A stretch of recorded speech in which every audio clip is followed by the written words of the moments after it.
What's going on, guys? My name is Zach. This is actually going to be the very first YouTube video that I upload. And the reason why I'm uploading it is I'd really just want to share the collection I have of my Lego Star Wars sets and some other Lego sets that I've got going on. And we're just going to see how it goes. But I know for this particular video, I feel like this would be a good one to upload because Republic Bricks, if you're into Legos, is probably something, especially for Star Wars, a lot of people have heard of. And lately they've been getting a lot of criticism for their customer service, and I kind of just wanted to upload this video just to share my experience with them. I had made my purchase on July 1st, and on the website it does say that it was going to take up to 20 business days to ship. Definitely took longer than that. I don't think I actually received my order up until the beginning of September. I think the beginning of September or the very end of August. My communication with him, with Timmy, is like the owner. I would send maybe usually two emails, sometimes a third, just to kind of check up. And after a couple emails is kind of when I would get a response back. So it was a little slow. I don't know what their end looks like for the business end, but I understand, like, if there's a lot of people, it probably takes longer to get to me. I was in no rush originally for this, but I wanted to mention that I purchased one of his Commander Cody minifigures, and I really just wanted them to come in at the same time. But the minifigure shipped right away. The Venator took a while to come in. It is what it is, no big deal. But for the most part, with the customer service, it was a little slow, but I'm not complaining about it. I thought it was fine. He answered me. Some things that I had a slight issue with was on the build. Some pieces are in different colors, and he mentioned that it's not going to... I asked specifically if they would mention the affect the aesthetics of the build. He said no, it wasn't completely accurate. There are some stuff that it does change the aesthetics of it, but luckily they're things that you don't really see. And normally with these custom sets, what I've been told is you will get some pieces like that, you'll get some damaged pieces, a lot of fading, stuff like that. And that's really what I expected on this set. Now, he charges this set for $750. I purchased it on sale, and I used M&R Productions video code, or I used M&R Productions code for this to get more money off. So I spent $555 on this. Was it worth it? I don't know. You guys can be the judge of that. It's debatable, but what I've noticed on his site is it did go back up to $750. Really high for a price tag. It's a lot smaller than I expected, and the build kind of sucks. But I am happy with the set. It does look good. It is an expensive set, and I will get into the review now. Something I did want to mention though before I get into the review is, like I said, there's been a lot of slander on Republic Bricks. I didn't find an issue with it. He told me that for the pieces that are missing, if I purchased them off Bricklink, he would refund me for it. I don't know if I'm actually going to take him up on that because I know the pieces are going to be really cheap. There's only one piece that I legitimately need, and it's going to be a small one. So I think I'll just try to add it in when I order another custom set. What's up, guys? Zach here. We finally got it. The Venator from Republic Bricks. Let's open this guy up.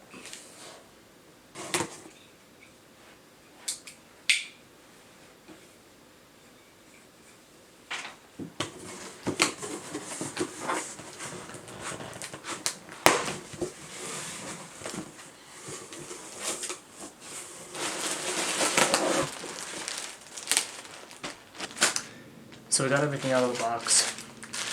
These are numbered, but these aren't numbered like steps from an instruction book, so I'm going to have to go through, sort these guys out. From what I see, I know the most common pieces that were kind of messed up were the red, and I'm not seeing anything too bad on my reds. They don't look scratched. The blue pieces look like they're all correct. There's no printed ones. So the next step will be to part all these guys out and get to work. So we have our makeshift part out going on. I feel like this part was a little bit easier to manage and getting all of these guys ready to go. So let's give this guy an hour. Let's see where we end up so we can finish the Venator. Mentioning that I'm missing some pieces or how to swap stuff out, I'm left over with the surprising amount of extra pieces. And there's a lot of spots I know where I can put them. I've got this red piece, which is one of the ones I'm missing, except I need the studs on the left side. I've also got a couple of these larger 6x6 diagonal plates that I don't know where those would even go. They're definitely extras, I think I can't even figure out where some of these would go in the set. But yeah, for missing a couple pieces, there are a lot of extras that I have. We did it. Finally, this guy was a pain in them. So just to recap, when you break this guy off, which is why I stopped the time-lapse video, this eventually will be into sections of the left and right bottom parts, the top, and then the top left and right sections.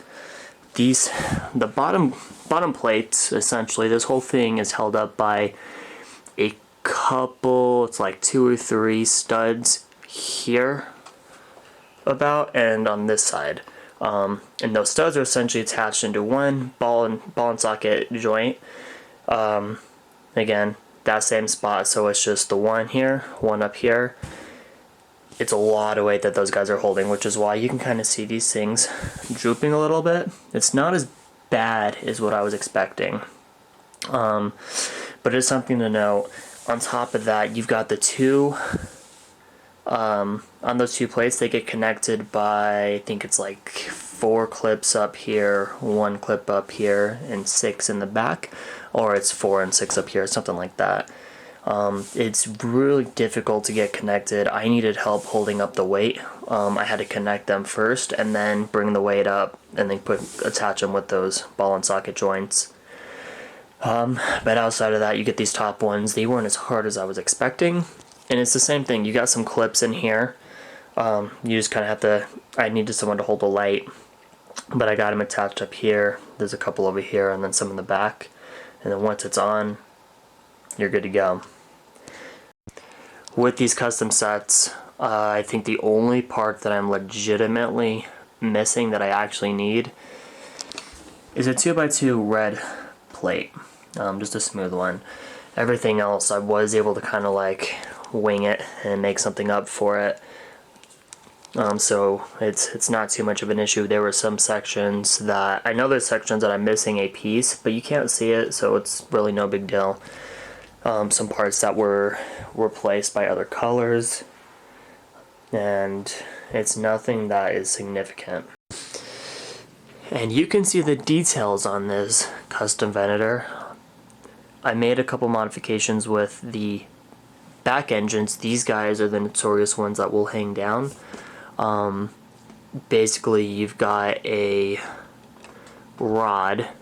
There's a couple rods in here, but I actually just scooted one down so I don't have them attached, just to make sure that there's like just a really small gap that you attach that to, and I just wanted to make sure it was a little bit more secure because it does bump off pretty easily. And then of course you can see all the different red details. It's on the bottom too, but I'm not going to lift this up to show you. If you're watching this review, you've definitely seen, probably I'm assuming, M&R Productions video. His is going to be a lot better than mine anyways, so check his out. I also love the blue detail on this. It definitely reminds me of playing Battlefront. Every time you go into the hangar bay and you've got that blue grid, that's our blue force field kind of thing that's separating the outer space from the interior. And then I felt like with all the custom Venators, this one is my favorite, and it really is because of the specific details to it. I love the blue glass that you could see in this, keeping it from just being a light gray blob. as well as the little cannons that are really nicely tucked away. I do think it's a really good feature on that. The last pieces I'm going to talk about are these little interior sets. Pieces missing, you can see there's a 1x3 brick, and there's a 1x1 flat guy, but it's fine. Not going to see this. What I'm probably going to do is, I didn't want extra weight on this set, so I'm just going to keep these to the side and maybe put minifigures on it. Ultimately, these get tucked away just like this. Once this plate's off, this will just kind of sit in there. Same goes for this. And they are pretty good details. I like that they have them. And this one will just get tucked away in this. There's just a couple white kind of circular pieces that they rest on. I don't think it would have been added weight to the bottom of this, which is what I was worried about. But at the time, I just didn't want the extra weight, because when this part falls off, and I'm sure it will, it's just gonna be a pain in the ass to put back on. Nope. So we did it. A little late to the party, but I got a home for this guy. I just want to mention that I purchased this guy for a total of $555 after shipping. I got it cheaper because when I looked, it was on sale, which is why I went to snag it. M&R Productions also had a discount promo on it, so I used that as well. It's now back up to the full $750 and out of stock. I don't know if it's going to be coming back. Hopefully they're able to make something work, because it is a good set, and I've got a feeling that this is the only custom UCS Venator that we're going to be getting from Lego, which is definitely a disappointment, but it does look good. I know it's a set that people have been wanting for a long time, but I will tell you that the build itself, it sucks. I don't think the $750 price tag is worth it. But it's the only one that they've got right now, unless you go with something cheaper. I personally like this one more than a lot of the other custom ones, just because of the specific blue details that this has. So that's it for this Venator episode. Like I said, late to the party, but I'm finally out of the military and kind of getting everything set up. And this is one of the Lego sets that I wanted to splurge on. And like I said, I just caught it at a good time, got it on sale. And it will join the rest of my Star Wars corner with several more videos to come.